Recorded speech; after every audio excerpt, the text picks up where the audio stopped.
This is the book of Nahum 3 and verse 3.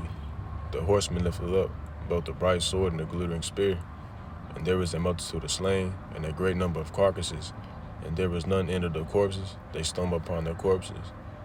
First and foremost, as always, before I begin with this lesson, I want to start it off by giving all the glory and infinite praises to Yahweh, by Hashem, Yahweh Shah, by Hashem Rakakodash. Double honors to the elders and the apostles who read millstone. Peace and blessings be taught the Akim, not pushing this word in truth and sincerity, Shalom. This going to be another lesson through the Rakakodash. And now the one right to side, this is edifying. Alright, so this is going to be a quick hit regarding Nahum, the 3rd chapter and the 3rd verse.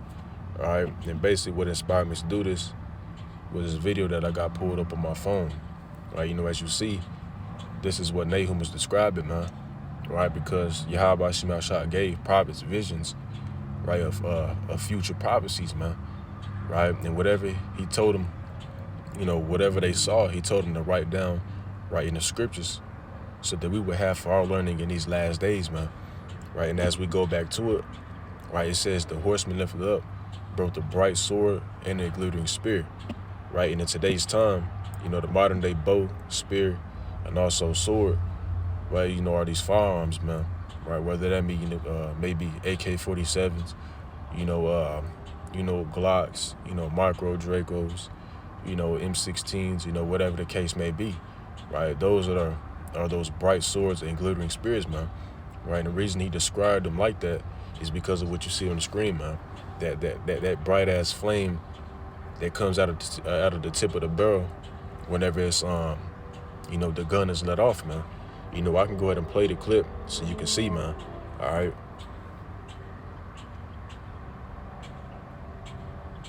This is that bright sword and glittering spear, man. All right. And Nahum saw, all hell breaking loose with people running around with these in their hands, man. As it says in the book of 2nd Ezra, the 15th chapter, it speaks about how, people is going to be walking around rebelling against the government with swords in their hands, man. Right? And the modern day sword are these guns, man. And here in Texas, they just allowed, or they are working on allowing people to carry unregistered firearms, man. Right? And soon, hey, it's gonna get to the point where shots just gonna be letting off, man, left and right, man. All hell gonna be breaking loose.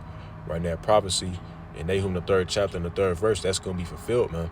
Right? And that was really speaking about the military, man, because that's who those horsemen are speaking about. And we got UN troops here today, man. All right, in Maryland, they showed a clip of how there's UN vehicles and stuff like that, in Baltimore, man. Right, ready to be deployed out into these cities, right, to start mowing shit down, man. Right, that's exactly what's coming to this place, right? Because the government, man, right, these elites, they know, right, that the American military, they're not willing to fire and draw down on their own people, man. So they're going to bring in somebody that's more than with it, man. Right, and the perfect people for that particular task is who, man? Right, these UN troops, all right? You know what I'm saying? And you can look up documentaries on how, when the UN troops, they invade, certain other cities, right, in these different countries, foreign countries, like, these different African countries, right? They call them peacemakers when they're actually not, man. Right, because anything, right, that has to do with a genocide is when the fucking UN troops are there, man. Right, and it's going to be the same thing here, man, because you're going to have these different, armed militia group, Edomite militia groups that's going to fight against them, man. Right, and they're going to be causing a straight-up genocide out here, just blowing shit down, man. Right, now I'll go ahead and read it. I'm going to start at the first verse. It says, "Woe to the bloody city. It is all full of lies and robbery. The prey departeth not, and the bloody city is America." Right, this is one of the code names that it has, and it's known as the bloody city because of all the bloodshed that Esau has shed of the children of Israel, man. Right, it says the noise of a whip, and the noise of the rattling of the wheels, and of the prancing horses, and of the jumping chariots, which is speaking about these different, Humvee military vehicles, tanks, et cetera, man. This is what Nahum, he is seeing, and this is what he's describing in the scriptures, man. Right, it says the horseman lifted up both the bright sword and the glittering spear, and that horseman are these UN troops, man. Right, these military troops that are going to be drawn down on these people. It says, and there is a multitude of slain. Right, and what can cause a multitude of slain just like that, man? A gun, man. Right, because you got like a 100-round drum, even just the 30 mag, man, with a couple of shots in that bitch, man. Right, you let off into a crowd, there's gonna be a multitude of slain, man.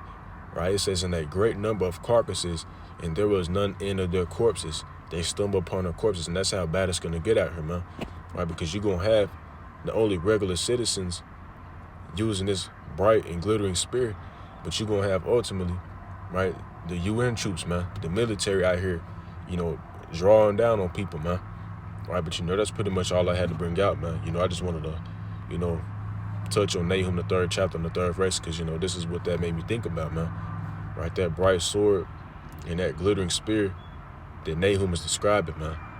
All right, so with that being said, before I end it off, I want to say, Call Hola, Yahweh Shema Shabbat, Shema Kakadash, Shalom, and Abba.